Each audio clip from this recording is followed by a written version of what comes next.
अबुआ देश अबुआ राज। जी हाँ दोस्तों, आपने सही सुना। मैं हूं पराग महेंद्र और आप देख रहे हैं द थिंग। इस वक्त हम गोंदिया जिले से समीप एक गांव में, इस ग्राम में एक खास चीज लगातार यहाँ पर हमको देखने को मिल रही है। जब से हम इस जगह पर आए हैं तब से यहाँ पर आने के बाद में एक नई सकारात्मक भावना यहाँ पर हमको देखने मिली है। आपको मैं बता दूं कि तारीख है आज की 15 नवंबर, और आज के ही दिन महान भगवान बिरसा मुंडा, जो आदिवासी समाज से आते हैं, जिन्होंने इस देश के अंदर में बताया कि किस तरीके से बहुजन समाज और खास तौर पर जो आदिवासी समाज है, ये अपनी जल जंगल और जमीन के लिए कितना स्वाभिमान तरीके से लड़ाई लड़ना चाहिए। आखिर देश के अंदर में जो जल जंगल और जमीन है, इस पर किस तरीके से उसका हक और अधिकार है। और तमाम उस समय के अंदर में बिरसा मुंडा के अगर इतिहास की हम बात करें तो बिरसा मुंडा के समय में जो ब्रिटिशों का राज रहा, और साथ ही जो बड़े बड़े उद्योगपति और पूंजीपतियों के माध्यम से आदिवासी समाज को उनके ही जल जंगल जमीन पर कब्जा करने का लगातार जो काम हुआ, उसके बाद में इस सारे आंदोलन को अपने क्रांति के माध्यम से, अपने विचारों के माध्यम से लगातार प्रहाराघात करने वाले शहीद बिरसा मुंडा, भगवान बिरसा मुंडा, इनकी जयंती इस जगह पर मनाई जा रही है। और साथ ही इस जयंती के उपलक्ष्य पर इस ग्राम में जो कार्यक्रम यहाँ पर आयोजित किया गया है, इस कार्यक्रम के उपलक्ष्य पर काफी सारे मार्गदर्शक यहाँ पर आए हैं। यहाँ पर जनता, आप मेरे पीछे देख रहे हैं, आप जो लोग देख रहे हैं, तमाम ये खास तौर पर आदिवासी समाज से आने वाले लोग हैं। और ये तमाम लोग अपने महापुरुष की जयंती को यहाँ पर सेलिब्रेट कर रहे हैं। और साथ ही उनके विचारों को, जिस तरीके से उन्होंने इस देश और के अंदर में काम करके दिखाया, जो समता, स्वतंत्रता और बंधुता लाने की कोशिश की, जो इस देश के अंदर में खास तौर पर आदिवासी समाज को न्याय को दिलाने का काम किया है, वो बिरसा मुंडा की जयंती मनाने का काम इस ग्राम के ग्रामवासी कर रहे हैं। और साथ ही मार्गदर्शक यहाँ पर मार्गदर्शन भी दे रहे हैं, और वो बता रहे हैं कि किस तरीके से भगवान बिरसा मुंडा का इतिहास रहा है, किस तरीके से उन्होंने इस आदिवासी समाज को उनके हक और अधिकार दिलाने के लिए अपने जीवन के 25 वर्ष लगा दिए। खास बात मैं यहाँ पर आपको बताने जा रहा हूँ, जहाँ पर बिरसा मुंडा ने सिर्फ अपने जीवन के 25 वर्ष के अंदर में जो काम करके दिखाया है, जिसके बदौलत आज हम उनको महापुरुष मानते हैं। साथियों, महापुरुष, साथ ही साथ बाबा साहब ये बात कहते हैं कि जो जीवन है ये हमारा लंबा नहीं होना चाहिए, ये महान होना चाहिए। और इस बात को 100% जो साबित करके दिखाया है, ये भगवान बिरसा मुंडा है। आप मेरे पीछे देख सकते हैं, ये पूरी जनता है, ये पूरे हमारे आदिवासी समाज से लोग हैं जो इस कार्यक्रम को यहाँ पर जो मार्गदर्शन किया जा रहा है, इस मार्गदर्शन को सुनने आए हैं। वो चाहते हैं कि जो परिवर्तन बिरसा मुंडा ने इस देश के अंदर में करके दिखाए, उनके विचारों को जन जन तक के पहुंचाया जाए, उनके विचारों को अपनी जिंदगी में अमल में लाया जाए, क्योंकि इतिहास ये जानना बहुत ज्यादा जरूरी है। महापुरुष ने भी ये बात कही कि अगर हम अपने इतिहास को नहीं जानेंगे तो हम अपना वर्तमान नहीं बना सकते, हम अपना भविष्य नहीं बना सकते। इसलिए इस तरीके के कार्यक्रम का आयोजन लगातार किया जा रहा है। और सबसे खास बात है कि ये ग्रामीण स्तर पर भी ये चीजें हो रही है, तो ये हमारी बहुत ही गौरव और खुशी की बात है कि आज कहीं ना कहीं बहुजन समाज और खासतौर पर आदिवासी समाज ये अपने महापुरुषों को जान पा रहा है, महापुरुषों को जानना समझना चाहता है,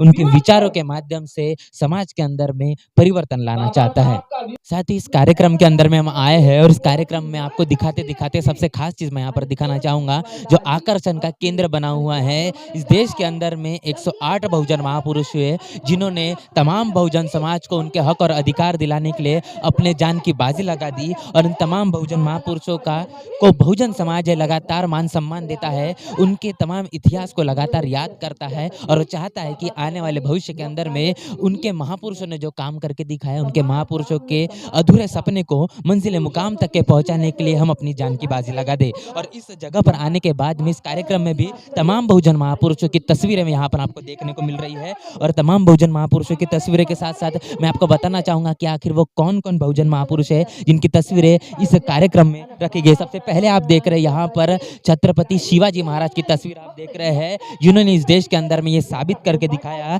कि बहुजन समाज ये गुलामी करने के लिए नहीं, तो ये राजा बनने के लिए है। इस देश देश के अंदर में छत्रपति शिवाजी महाराज ने एक ऐसी संकल्पना रखी जिसको हम स्वराज्य कहते हैं। स्वराज्य का अगर मैं अर्थ आपको बता दूं तो स्वराज्य का अर्थ होता है मेरा राज्य। छत्रपति शिवाजी महाराज अपने राज्य का नाम शिवराज्य रख सकते थे, लेकिन उन्होंने ऐसा नहीं किया। शिवाजी महाराज समता, स्वतंत्रता और बंधुता और न्याय को मानने वाले थे, इसलिए उन्होंने अपने राज्य का जो नाम है, अपने जो उनका कहने की बात है, वो उन्होंने कहा कि स्वराज्य उन्होंने अपने राज्य का नाम रखा, जिसके कारण जो भी उनके राज्य के अंदर में जो व्यक्ति होगा वो अगर उद्गार करेगा तो उसे यही फील होगा, उसे यही महसूस होगा कि वो उसके खुद का राज है। छत्रपति शिवाजी महाराज ने ऐसी लड़ाई लड़ी, अमावस्या के अंदर में लड़ाई लड़ी, तमाम इस देश के अंदर में मनुवादी विचारधारा के लोगों के साथ में लड़ाई लड़ी, मुगलों के साथ में लड़ाई लड़ी और इस देश के अंदर में बहुजन समाज को बता दिया कि हम भी राज कर सकते हैं। शिवाजी महाराज का इतिहास इतना गौरवशाली है कि अगर मैं आपको बताना चाहूँ तो ये वीडियो कम पड़ जाएगा। साथियों, अगले अगर हम देखते हैं, यहाँ पर तस्वीर रखी गई है माता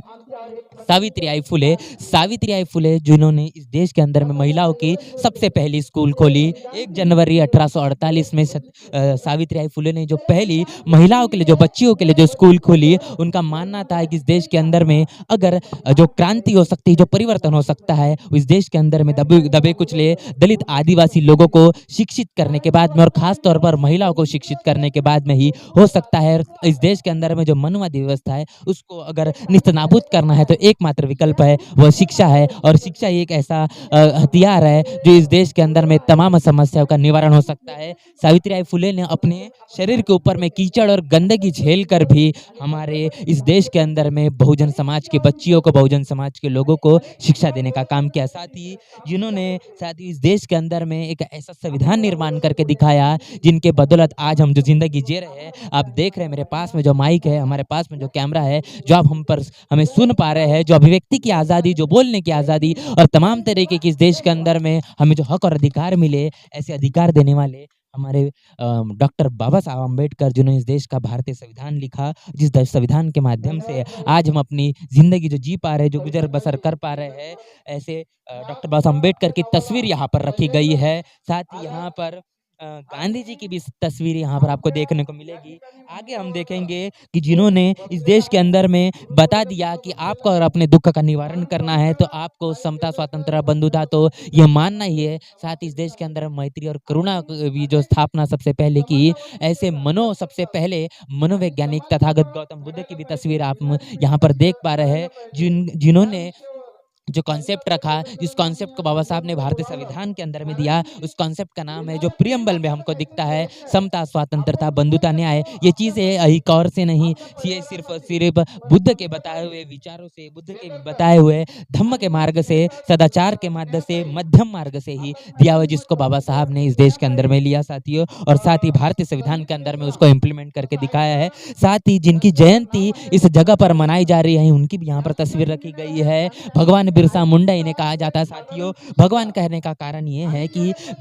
बिरसा मुंडा ने अपने समय के अंदर में जो लड़ाई लड़ी, जो अपने हक अधिकारों की लड़ाई लड़ी, उस हक अधिकारों के माध्यम से लोग उन्हें पूजने लगे, लोग उन्हें मानने लगे, और इसी के कारण उन्हें उपाधि उन्होंने दी, जिसके बदौलत उनको भगवान भी कहा गया। साथ ही तमाम बहुजन महापुरुषों की यहाँ पर लगातार आप तस्वीरें देख रहे हैं। इन तमाम महापुरुषों के अगर बारे में मैं बताना चाहूँ तो काफ़ी सारी जानकारी में हम यहाँ पर आपको बता सकते हैं, आपको शेयर कर सकते हैं, लेकिन समय की नज़ाकत को देखते हुए वीडियो काफ़ी लंबा हो जाएगा। इन तमाम चीज़ों को देखते हुए हम यहाँ पर बहुत ही सटीक और सही जानकारी यहाँ पर आपको देने की कोशिश कर रहे हैं। कार्यक्रम यहाँ पर शुरू है, मार्गदर्शक लगातार अपनी बातें बहुजन समाज से कर रहे हैं, तमाम आदिवासी समाज से कर रहे हैं, और ख़ास तौर पर मैं आपको दिखाना चाहूँगा यहाँ पर जो लोग आए हुए हैं और इस कार्यक्रम के अंदर में वो जो मार्गदर्शन हो रहा है, इस मार्गदर्शन सुन रहे हैं, समझ रहे हैं और सोच रहे हैं कि किस तरीके से इस देश के अंदर में परिवर्तन लाया जाए, इस देश के अंदर में जो तमाम बहुजन समाज की समस्या है, उस समस्याओं का निवारण किया जाए। साथियों, बहुजन समाज लगातार अपने बहुजन महापुरुषों को जान रहा है। अगर मैं बात करूं आखिर बहुजन समाज अपने बहुजन महापुरुषों को कहां से जान पाया है, जानकारी उन्हें कहां से मिली, तो आपको मैं याद दिला दूं कि बाबा साहब के बाद में इन तमाम बहुजन महापुरुषों के आंदोलन को पुनर्जीवित करने का काम अगर किसी ने किया तो वो बहुजन नायक मान्यवर कांशीराम साहब थे, जिन्होंने इस देश के अंदर में 107 बहुजन महापुरुषों को पुनर्जीवित करके दिखाया, जिसके बदौलत आज आदिवासी समाज अपने महापुरुष बिरसा मुंडा को जान पा रहा है और इसी कारण इस तरीके के जो कार्यक्रम आयोजित हो पा रहे हैं। और इसीलिए मैं आपको बहन बताना चाहूँगा, या फिर आप अपनी प्रतिक्रिया हमें कमेंट बॉक्स में ज़रूर बताएं कि इस तरह के कार्यक्रम क्यों होना ज़रूरी है, कि इस तरह के कार्यक्रम बहुजन समाज अगर लेता है तो इससे बहुजन समाज का प्रबोधन होगा, परिवर्तन आएगा, सोच निर्माण होगी। और आप इस तमाम तरह के कार्यक्रम को लेकर क्या सोचते हैं वो प्रतिक्रिया हमें कमेंट बॉक्स में ज़रूर बताएं। आप बताएं कि बिरसा मुंडा की जयंती आप किस तरीके से सेलिब्रेट कर रहे हैं, आपके परिसर में आप किस तरीके से मना रहे हैं। इस तमाम चीज़ों को यहीं पर रोकते हुए मैं आपको यहाँ पर गुजारिश कर रहा हूँ कि आप तमाम इस तरह के कार्यक्रम की प्रतिक्रिया हमें कमेंट बॉक्स में ज़रूर बताएं। आप क्या सोचते हैं ऐसे कार्यक्रम को लेके, वो भी हमें कमेंट बॉक्स में ज़रूर बताएं। बने रहे द थिंग के साथ, तब तक के लिए जय भीम, जय भारत। बहुजन विचारधारा को घर घर तक पहुंचाने के लिए हमारे YouTube चैनल को सब्सक्राइब करें, लाइक करें, कमेंट करें, शेयर करें और बेल आइकन की घंटी दबाना ना भूलें।